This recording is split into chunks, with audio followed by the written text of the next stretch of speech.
Sir आपने कोई ऐसा केस देखा है जिसमें कि इमेजिंग फाइंडिंग्स जो आ रहे हैं और जो पेशेंट का क्लिनिकल प्रेजेंटेशन वो मिसमैच हो रहा हो? रिसेंटली है कि मैं स्ट्रोक पेशेंट से साथ डील किया था, जो उनका जो है लेफ्ट साइड का आईसीए पूरा ब्लॉक था, जो एमआरआई में नहीं दिख रहा था। और एमआरआई में वो एक लेफ्ट हेमिस्फीयर में बहुत बड़ा स्ट्रोक नहीं है, मीडियम साइज का 2 एम्बोलिक स्ट्रोक दिख रहा था। लेकिन क्लिनिकली देखे तो पेशेंट को हाथ राइट साइड में वीकनेस था, बोलने में थोड़ा स्लरिंग था। उसमें हम जो स्ट्रोक सीवियरिटी जो बोलते हैं NHS जो स्केल बोलते हैं, उसमें NHS 5 था। पेशेंट टाइम विंडो पे आया था, मतलब 2 घंटे में हॉस्पिटल में पहुंच गया था। तो मैंने तुरंत थ्रोम्बोलाइसिस थेरेपी IV थ्रोम्बोलाइसिस के लिए बोला था।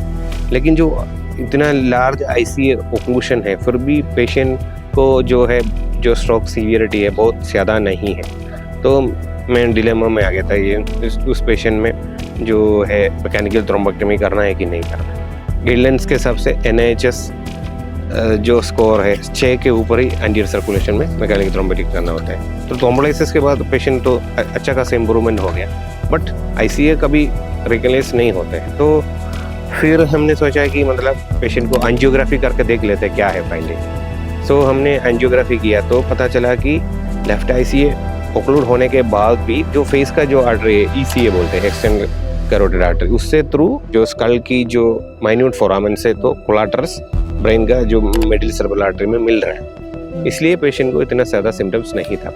बट हम उस एंजियोग्राम में पता चला कि राइट जो कैरोटिड आर्टरी है उसमें 90% ब्लॉकेज है। ये एक डेंजरस साइंस मिला है। तो एंजियोग्राफी के 3-4 दिन के बाद एंटीपील्स देने के बाद जो राइट कैरोटिड का हमने कैरोटिड स्टेंडिंग किया है। एक अच्छा केस है, मतलब उसमें थ्रोम्बोक्टमी इंडिकेटेड नहीं था, but carotid standing of the opposite side करके पेशेंट का गुड आउटकम हमको मिल गया।